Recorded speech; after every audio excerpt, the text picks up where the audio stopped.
Hello students, physics के next lecture में आपका स्वागत है। हमने इस सीरीज के अंदर आपको क्लास 10th का फिजिक्स का सिलेबस करवा रहे हैं, जिसके अंदर हम अपना एक चैप्टर कंप्लीट कर चुके हैं। और हमने जो चैप्टर कंप्लीट किया है वो है इलेक्ट्रिसिटी। आपकी एनसीईआरटी के बुक में आपको वो चैप्टर मिल जाएगा। हमने उसकी कंप्लीट डिटेल की है। हमने उसके जितने भी टर्म्स हैं उस चैप्टर के सारे टर्म्स को स्टडी किया है। फर्दर हमने उसके रिलेटेड जितने भी न्यूमेरिकल्स हो सकते हैं हमने वो हर एक तरीके का न्यूमेरिकल भी किया है। होप आपने वो वीडियोस देखी हों और आपको पसंद भी आई हों। आज हम अपने फिजिक्स का सीबीएसई सिलेबस क्लास 10th का नेक्स्ट चैप्टर शुरू करने जा रहे हैं। और वो चैप्टर कौन सा है? आपका 10th चैप्टर है। ये मैं चैप्टर नंबर एनसीईआरटी की बुक्स के रेफरेंस में लिख रही हूँ। और आपका चैप्टर नंबर है 10 और आपके चैप्टर का नाम है लाइट। उसमें भी दो टॉपिक है आपके पास, रिफ्लेक्शन एंड रिफ्रैक्शन।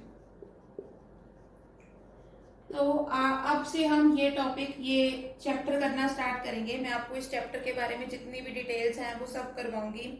आप इस वीडियो सीरीज के अंदर आपको इस चैप्टर के सारे टॉपिक्स, उन टॉपिक से रिलेटेड सारे न्यूमेरिकल, सारे कंसेप्ट, वो सब आपको पता चलेंगे। तो आप इस सीरीज के साथ जुड़े रहिएगा और इस सीरीज को कंप्लीट देखिएगा ताकि आपको ये चैप्टर अच्छे से समझ में आ जाए और आप अपने पेपर्स में, अपने एग्जाम्स में अच्छे से परफॉर्म कर पाए। तो हमारा जो नेक्स्ट चैप्टर जिसे हम स्टार्ट करने जा रहे हैं वो है आपका chapter number 10, light, reflection and refraction. अब देखो, ये चैप्टर बहुत ही ज्यादा इंटरेस्टिंग है। मतलब मैं आपको एक बेसिक रिव्यू दे देती हूँ सबसे पहले इस चैप्टर के बारे में। और बेसिक रिव्यू लेने से मेरा मतलब है कि सबसे पहले आपको ये पता होना चाहिए, मतलब इस चैप्टर में आप बेसिकली रिफ्लेक्शन और रिफ्रैक्शन को स्टडी करोगे। ठीक है, ये दो ऐसे फिनोमिनाज हैं, दो ऐसे प्रोसेसेस हैं जो लाइट फॉलो करती है। ओके, तो इन फिनोमिनाज को समझने से पहले आपको समझना पड़ेगा कि लाइट क्या होती है। अब लाइट भी एक तरीके की एनर्जी ही होती है। ठीक है, क्या होती है? लाइट एक तरीके की एनर्जी ही होती है। ठीक है, light is a type of energy only. जैसे आप एनर्जी है ना, हमने अपने इलेक्ट्रिसिटी टाइप चैप्टर में पढ़ा था। एनर्जी बहुत तरीके की हो सकती है बच्चे। एनर्जी क्या हो सकती है? हीट एनर्जी भी हो सकती है, केमिकल एनर्जी भी हो सकती है, और क्या हो सकती है? साउंड एनर्जी भी एनर्जी है। उसी तरीके से लाइट भी क्या होती है? लाइट भी एक तरीके की एनर्जी ही होती है बच्चे, जो हमें किस में मदद करती है? हमें चीजों को देखने में मदद करती है।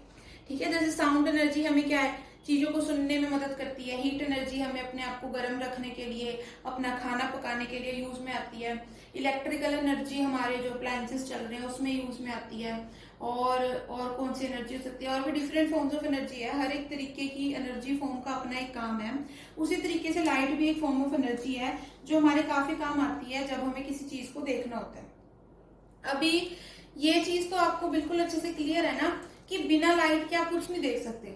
देखो, आप दिन में अगर आप अपना ट्यूबलाइट भी मत जगाओ, ठीक है, डे टाइम में अगर आप अपनी ट्यूब भी मत जगाओ तो क्या आप सब कुछ देख पाते हो डे टाइम में? डे टाइम मतलब मैं दिन के टाइम बोल रही हूँ ना। दिन के टाइम अगर आप अपनी कमरे के अंदर, मान लो अगर आप बल्ब ना जगाओ तो भी आपको कमरे के अंदर अपना, जैसे बेड पड़ा हुआ, सामने दीवारें, कोई कर्टन लगे हुए हैं तो कर्टन, स्विच बोर्ड, टीवी, पखा और जो और भी सब कुछ चीजें हैं वो आपको सबको नजर आती है ना। तो ये देखो, ये चीजें क्यों नजर आ रही होती है? क्योंकि उस वक्त आपको लाइट कौन सप्लाई कर रहा होता है? डे टाइम में। डे टाइम में यू कैन सी एवरीथिंग।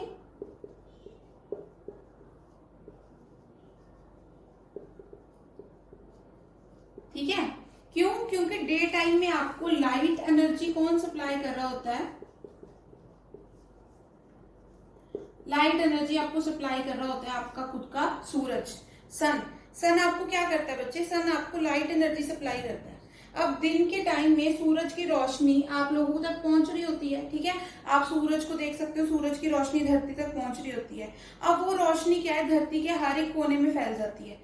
अब वो लाइट एनर्जी क्या है? हर एक कोने में फैल गई। उसके कारण क्या है? अब आप सब कुछ देख सकते हो। ठीक है, पर देखो, जब जैसी रात होती है, सूरज छिप जाता है, तो मतलब क्या होता है? सूरज की जो लाइट एनर्जी है वो हम तक पहुंचनी की हो जाती है, बंद हो जाती है। जैसे वो एनर्जी हम तक पहुंचने से बंद हुई, हमारी किसी भी चीज को देखने की क्षमता क्या हो जाती है? खत्म हो जाती है। देखो, जब पहले के टाइम में जब बिजली का अभी आविष्कार नहीं हुआ था, जब अभी लाइट की डिस्कवरी नहीं हुई थी, जब लोगों के पास इलेक्ट्रिक बल्ब वगैरह जैसी चीजें नहीं थी, तब क्या होता था? तब लोगों को रात के टाइम जैसे 7 बजे के बाद, 8 बजे के बाद जब सूरज छिप जाता था, तो लोगों को जनरली कुछ भी दिखना बंद हो जाता था। ठीक है। और ये चीज तो हमारे साथ अब भी होती है। अब देखो, अगर आप रात के टाइम पे अपने अपने कमरे में अगर बल्ब को ऑन ना करो, कोई भी सोर्स ऑफ लाइट को अगर आप ऑन ना करो, तो आपको कुछ भी नजर नहीं आएगा ना, बिल्कुल सब कुछ अंधेरा अंधेरा हो जाएगा। तो हम अब आज के टाइम में, डे टाइम में अगर हम सॉरी नाइट टाइम में अगर हमें कुछ चीज को देखना होता है, तो हम लाइट एनर्जी कहाँ से प्रोड्यूस करते हैं? हम लाइट एनर्जी प्रोड्यूस करते हैं हमारे बल्ब से। ठीक है। हम रात को क्या है, बल्ब ऑन करते हैं, ट्यूब्स ऑन करते हैं। मान लो आपके फोन में फ्लैश लाइट होगी, आप जिस फोन से वीडियो देख रहे होगे उसके अंदर भी आपके पास एक फ्लैश लाइट होगी ना। जब मान लो आपको एकदम से लाइट चली गई, अगर आपको इन्वर्टर अभी काम नहीं कर रहा, एकदम से अंधेरा हो गया, आप सबसे पहले क्या करोगे? फोन की फ्लैश लाइट ऑन करोगे ताकि आप जा सको। ठीक है। तो पहले के टाइम में लोग क्या करते थे? पहले के टाइम में लोग जैसे लाइट बल्ब वगैरह तो नहीं होते थे, तो वो कौन सी सोर्स ऑफ एनर्जी यूज करते थे? वो मोमबत्तियां यूज करते थे, लालटेन यूज करते थे। ठीक है। तो हमारे पास नाइट टाइम में क्या होता है? नाइट टाइम में आपको अपना सोर्स ऑफ एनर्जी बनाना पड़ता है। ठीक है। डे टाइम में आपका सोर्स कौन होता है? डे टाइम में आपका सोर्स होता है बच्चे आप हमारा सूरज, क्योंकि सूरज हमें बहुत सारी एनर्जी दे रहा होता है। और नाइट टाइम में आपको किसकी जरूरत पड़ती है? लाइट और बल्ब्स की यूज पड़ती है। अब इससे आपको ये चीज तो क्लियर होगी कि अगर आपको किसी भी चीज को देखना है, तो आपको कौन सी एनर्जी चाहिए? आपको लाइट एनर्जी चाहिए। जब तक आपके पास लाइट एनर्जी नहीं है, आप किसी चीज को नहीं देख सकते। अब वो लाइट एनर्जी का सोर्स कुछ भी हो सकता है। सोर्स से मेरा मतलब है कि वो सब्सटेंस जो आपको लाइट एनर्जी प्रोवाइड कर रहा है, वो कोई भी हो सकता है। वो आपका है ना, डे टाइम में आपका सूरज भी हो सकता है, नाइट टाइम में आपका बल्ब भी हो सकता है, आपकी फ्लैश लाइट भी हो सकती है, और मान लो मोमबत्ती हो सकती है, लालटेन हो सकती है। ठीक है। कुछ भी हो सकता है। नाइट टाइम में जब आपके पास अपना बड़ा सोर्स ऑफ लाइट नहीं है, तो हमें क्या अपना सोर्स ऑफ लाइट बनाना पड़ता है। ठीक है। वैसे भी कभी कभी डे टाइम में भी होता है। हमारे कमरे अब आजकल हम ना, हमारी ब्रिक वॉल्स होती हैं जिससे सूरज की रोशनी पास नहीं कर पाती। पहले लोगों के पास क्या है? पहले लोग हट्स बनाते थे। हट्स किससे बनती थी? स्ट्रॉ से। ठीक है। ऐसे लंबी लंबी स्ट्रॉज थी ना, लंबी लंबी स्ट्रॉज को आपस में अरेंज करके लोग क्या अपने हट की दीवार बना लेते थे। बट आज के टाइम में क्या? आज के टाइम में तो हमारे पास ब्रिक वॉल्स है। अब इनके अंदर से तो लाइट पास कर जाती थी, तो उनके दिन के टाइम पे कोई लालटेन वगैरह की जरूरत नहीं पड़ती थी। बट अभी हमारे तो ब्रिक वॉल्स है। ब्रिक वॉल्स होने के कारण जो लाइट है वो ज्यादातर पास नहीं कर पाती। ठीक है। हमें क्या है, कोई दूसरे सोर्स ऑफ एनर्जी की जरूरत लेनी पड़ती है। तो आजकल तो हमें दिन के टाइम भी कभी कभी बल्ब ऑन करना पड़ जाता है। ठीक है। तो लाइट एक ऐसी एनर्जी है जो हमें क्या देती है? जो हमें देखने की क्षमता प्रोवाइड करती है। ठीक है। जिससे हम देख सकते हैं। ओके। तो लाइट, आपको क्या पता लगा? लाइट एक हमारे पास एक एनर्जी। और देखो, ये एनर्जी लाइट हमारे काम कैसे आती है, हम लाइट की हेल्प से कैसे देख सकते हैं, वो चीजें मैं अब आपको बताती हूँ। लाइट की हेल्प से हम बाय मेथड ऑफ रिफ्लेक्शन देख सकते हैं।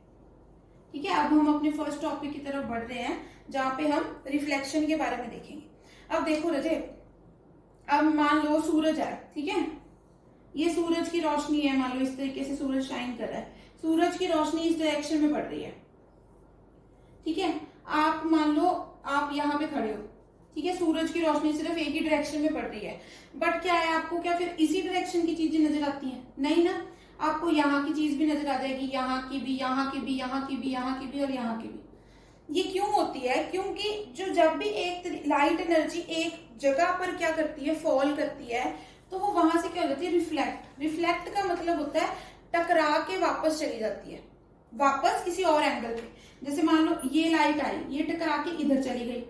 मान लो कोई दूसरी लाइट रे आई, वो इधर जाके इधर टकरा गई, कोई इधर टकरा गई, कोई इधर टकरा गई। फिर ये इनसे टकरा कर फिर वापस आ जाएगी, फिर कहीं और से टकराएगी, फिर वापस आ जाएगी। उसी देखो सीधा आपकी आंखों में चली जाएगी। ठीक है। अब ये बात हमेशा ध्यान रखना, आप सिर्फ उसी चीज को देख सकते हो जिससे लाइट टकरा के आपकी आंखों में गई है। ठीक है। अगर किसी चीज के ऊपर से लाइट टकरा के आपकी आंखों में नहीं गई है, तो आप उस चीज को बिल्कुल नहीं देख सकते। ठीक है। इस चीज को इमेजिन करना, इस चीज को आपको समझने की बहुत ज्यादा जरूरत है। आप देखो, जैसे फ्लैश लाइट आप लेके चल रहे हो, मान लो अंधेरा कमरा कर दो, फ्लैश लाइट कर दो और टॉर्च ले लो। ठीक है। तो आप यहाँ पे क्या होगा, आप जहां जहां टॉर्च मारोगे ना, आपको वही चीज ज्यादा क्लियर नजर आएगी। ठीक है, आप जिधर वाली साइड टॉर्च की रोशनी बिल्कुल ही नहीं पहुंच पा रही, आपको वो चीज बिल्कुल नजर नहीं आएगी। ठीक है, पर अब ये सूरज क्या करता है, सूरज तो अब जैसे हमने तो यह कंसीडर किया ना कि सिर्फ इतनी रेस ही छोड़ रहा है, सूरज तो अब रेस हर एक डायरेक्शन में छोड़ता है, तो उसकी एनर्जी क्या हर एक जगह फैलती है, जिससे क्या होता है हर एक जगह से एनर्जी टकरा टकरा कर क्या आ रही होती है, तुम्हारे पास वापस आ रही होती है, जिससे तुम इन प्रेजेंस ऑफ सन सब कुछ देख पाते हो। देखो, अब इसी लाइट के फिनोमेना की हेल्प से तुम कुछ भी अपने आसपास देख सकते हो। अगर तुम उस पर लाइट फॉल कराओगे और अगर वो लाइट इस तरीके से फॉल की कि वो वापस आकर तुम्हारी आईज तक पहुंची, तो तुम उस चीज को बहुत अच्छे से और बहुत रेडली देख पाओगे। ठीक है, तो ये सब कुछ किसके कारण हुआ, ये सब कुछ हुआ रिफ्लेक्शन के कारण। अब रिफ्लेक्शन क्या है, रिफ्लेक्शन होता है बाउंसिंग बैक ऑफ लाइट। ठीक है, अगर तुम्हें कोई बोले कि डिफाइन रिफ्लेक्शन, तो रिफ्लेक्शन को तुम क्या बोल सकते हो, reflection is simply bouncing back of light. Bouncing back का मतलब टकराकर वापस आ जाना। ठीक है, reflection is bouncing back of light.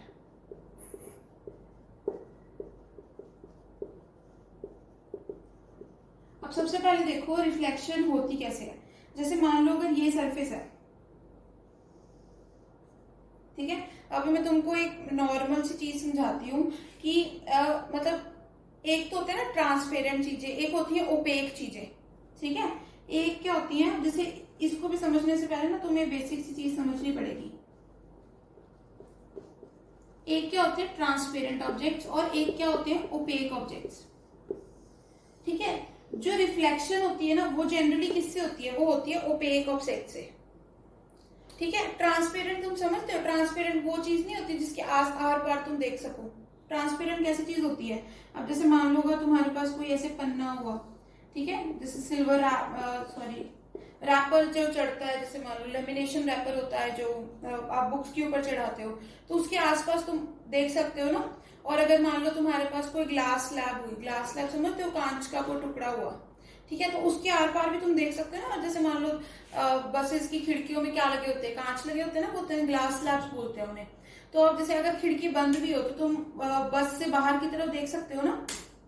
और कभी कभी तुमने ऐसी बहुत सारी मजाकिया वीडियोस भी देखी होंगी जिसमें क्या होता है एक इंसान को पता ही नहीं चलता कि यहाँ पे इसके बीच में मिरर लगा होता है, क्योंकि वो मिरर इतना अच्छा होता है कि हमें बिल्कुल उसके आर पार नजर आ रहा होता है और इतनी अच्छे से नजर आ रहा होता है कि आर पार देखने के चक्कर में हमें वो शीशा भी नहीं दिखता, तो लोग टकरा के गिर जाते हैं। ठीक है, उस तरीके के मटेरियल को क्या कहते हैं, उस तरीके के मटेरियल को बोलते हैं ट्रांसपेरेंट मटेरियल। ट्रांसपेरेंट मटेरियल वो होता है जिसके हमें आर पार नजर आए और एक्चुअल में वो खुद मटेरियल वो ना हमें नजर आए। ठीक है, और ओपेक मटेरियल कौन सा होता है, जिससे हमें आर पार ना नजर आए। जैसे ओपेक मटेरियल तो तुम्हें बहुत मिल जाएंगे, जैसे तुम्हारी कोई भी दीवार हुई है, बोर्ड भी क्या हुआ, तुम्हें इस बोर्ड के आर पार नजर आ रहा है, नहीं आ रहा ना, तुम्हें बोर्ड ही नजर आ रहा है ना। और उस तरीके से दीवार हो गई, तुम्हारी किताब हो गई, तुम अपनी किताब अपनी आंखों के सामने लगा के रख लोगे तो क्या तुम्हें किताब के आर पार नजर आएगा, नहीं, तो फिर तुम्हारी किताब क्या हुई, एक ओपेक ऑब्जेक्ट हुई। ठीक है, तो अगर मैं नॉर्मल हिंदी भाषा में अगर तुम्हें समझाने की कोशिश करूं तो ट्रांसपेरेंट कैसे ऑब्जेक्ट होंगे, ट्रांसपेरेंट वो ऑब्जेक्ट्स होंगे जिसके तुम्हें आर पार नजर आ सके, और ओपेक कैसे ऑब्जेक्ट्स होंगे, वो ऑब्जेक्ट्स जिसके तुम्हें आर पार ना नजर आए। ओके, यानी एक बारी सिर्फ वो ही खुद नजर आए। अब इस चीज को ही हम फिजिक्स के टर्म्स में स्टडी करते हैं, जैसे कि ट्रांसपेरेंट ऑब्जेक्ट्स क्या होते हैं और ओपेक ऑब्जेक्ट्स क्या होते हैं। अब ट्रांसपेरेंट वो ऑब्जेक्ट्स होते हैं जो रिफ्लेक्ट नहीं करते लाइट को, क्या नहीं करते, डू नॉट रिफ्लेक्ट लाइट। ठीक है, अब इस चीज को समझाने के लिए भी एक बार मैं बोर्ड रब करती हूँ, फिर आपको अच्छे से समझाती हूँ।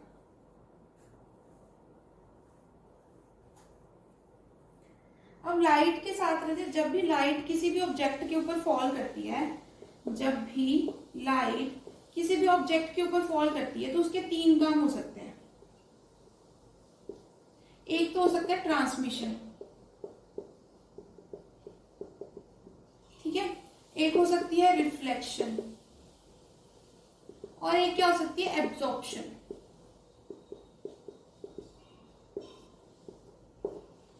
ठीक है, ये तीन तरीके के फिनोमिनास हो सकते हैं। तुम्हें सबसे पहले ये तीन तरीके के फिनोमिना समझने पड़ेंगे, फिर तुम्हें समझ आएगा कि ट्रांसपेरेंट क्या होता है, ओपेक क्या होता है, और फिर हमें रिफ्लेक्शन की जरूरत क्या पड़ती है, और फिर हम समझेंगे कि रिफ्लेक्शन के रूल्स क्या क्या है।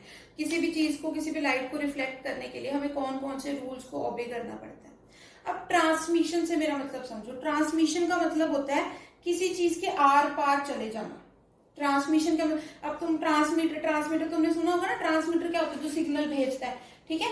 तो सिग्नल क्या है, हवाओं को चीरते हुए निकल जाता है ना, आर पार निकल जाता है, उसी से आया वर्ड ट्रांसमिशन।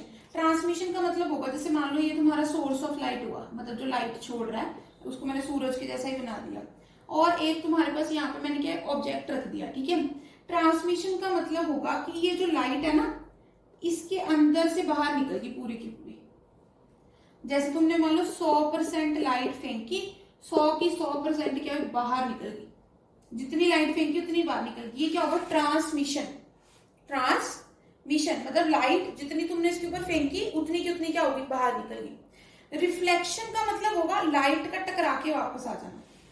रिफ्लेक्शन का मतलब क्या होगा, लाइट का टकरा के वापस आना। जैसे मान लो ये ऑब्जेक्ट मैंने रखा, ये मैंने कोई भी सोर्स ऑफ लाइट रख दिया, लाइट इसके ऊपर फेंकी, वापस आ गई, ठीक है। 100% लाइट फेंकी, 100% लाइट क्या हो गई, वापस आ गई। इसको क्या बोलते हैं हम, इसको बोलते हैं हम रिफ्लेक्शन। एब्जॉर्प्शन का मतलब हुआ कुछ ना कुछ लाइट उसके अंदर ही रह जाना, कुछ ना कुछ लाइट उसके अंदर ही रह जाना। जैसे मान लो अगर मैंने यहाँ पे ये फेंका, सॉरी सोर्स ऑफ लाइट रखा, मैंने लाइट इसके ऊपर फेंकी और लाइट इसके अंदर ही रह गई, ठीक है। 100% लाइट फेंकी और लाइट इसके अंदर ही रह गई। अब आप ये सोचोगे ना लाइट कैसे अंदर रह जाती है, आपने कभी देखे सोलर कुकर का नाम सुना, सोलर कुकर। सोलर कुकर में क्या होता है रजे, आप सूरज की रोशनी को यूज करते हो अपने फूड को कुक करने के लिए, तो उसमें जो लाइट एनर्जी होती है, लाइट एनर्जी किस में कन्वर्ट हो रही होती है, उसमें वहां पे हीट एनर्जी में कन्वर्ट हो रही होती है ना। सूरज की रोशनी क्या प्रोड्यूस कर रही होती है, गर्मी। वैसे वो वैसा ऑब्जेक्ट कि लाइट हमने उसको दी, उसने सारी की सारी लाइट के अपने पास रख ली, और वो लाइट उसके पास किस में बदल जाएगी, वो लाइट उसमें हीट एनर्जी में बदल जाती है। लाइट एनर्जी किस में बदल जाती है बच्चे, हीट एनर्जी में बदल जाती है। ये काफी मतलब फेमस सा फिनोमिना है, जिसमें जैसे सोलर हम कुकिंग वगैरह करते हैं ना सूरज की रोशनी की हेल्प से, तो उसमें क्या होता है, यही चीजें हो रही होती हैं कि लाइट एनर्जी पूरी की पूरी किस में चली जाती है, जो भी आपने ऑब्जेक्ट बनाया होता है ना, सोलर कुकर बनाया होता है, सारा का सारा उसमें चली जाती है, बाहर नहीं आती, वापस नहीं आती, और वो सारी की सारी किस में कन्वर्ट हो जाती है, हीट एनर्जी में, ठीक है। तो मैं एक बार आपको फिर बता देती हूँ, जब भी कोई भी लाइट आपकी किसी भी ऑब्जेक्ट के ऊपर फॉल करती है तो वो 3 तरीके के काम कर सकती है। एक तो क्या हो जाती है, ट्रांसमिशन। ट्रांसमिशन का मतलब होता है आर पार गुजर जाना, ठीक है। रिफ्लेक्शन का मतलब क्या होता है, टकराकर वापस आ जाना। और एक होता है एब्जॉर्प्शन। एब्जॉर्प्शन का मतलब क्या होता है, टकराना, उसी के अंदर रह जाना, ठीक है। ये होती है ऑब्जॉर्प्शन। ये 3 तरीके के फिनोमिना होते हैं जो लाइट के अंदर हो सकते हैं, ठीक है। अब वो फिनोमिना कैसे हैं,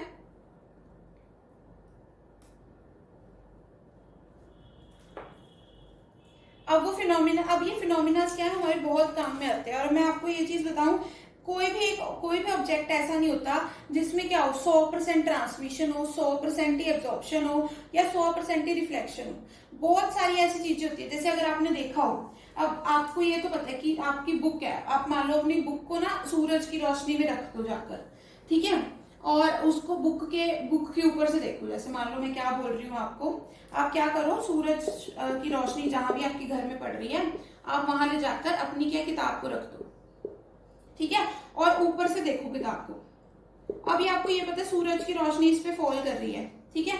तो एक तो चीज तुम्हें साफ साफ पता लग रही होती है ना, ट्रांसमिशन तो कर नहीं रही, ठीक है। तो इसका भी सबसे बेस्ट एग्जांपल पता है, तुम क्या लो, सिर्फ एक पन्ना ले लो बुक का, पूरी बुक लेने की बजाय क्या ले लो, सिर्फ एक बुक का पेज ले लो, उसको सूरज की रोशनी में रख दो, ठीक है। तुम क्या देखोगे, जब उस ऊपर से देखोगे तुम्हें क्या नजर, तुम्हें पेज तो नजर आ ही रहा होगा ना, पेज तो नजर आ ही रहा है तुम्हें। इसका मतलब क्या है, कुछ लाइट तो, जितनी जो लाइट यहाँ से आ रही है, कुछ लाइट तो इससे रिफ्लेक्ट होकर कहाँ आ रही है, तुम्हारी आंखों में आ रही है ना, क्योंकि तुम्हें क्या है, पेज नजर आ रहा है। पर अगर मान लो वो क्या है, पेज थोड़ा पतला है, तो तुम्हें थोड़ा थोड़ा पेज के आर पार भी नजर आ रहा होगा, क्लियर नहीं आ रहा होगा पर थोड़ा थोड़ा तो नजर आ रहा होगा।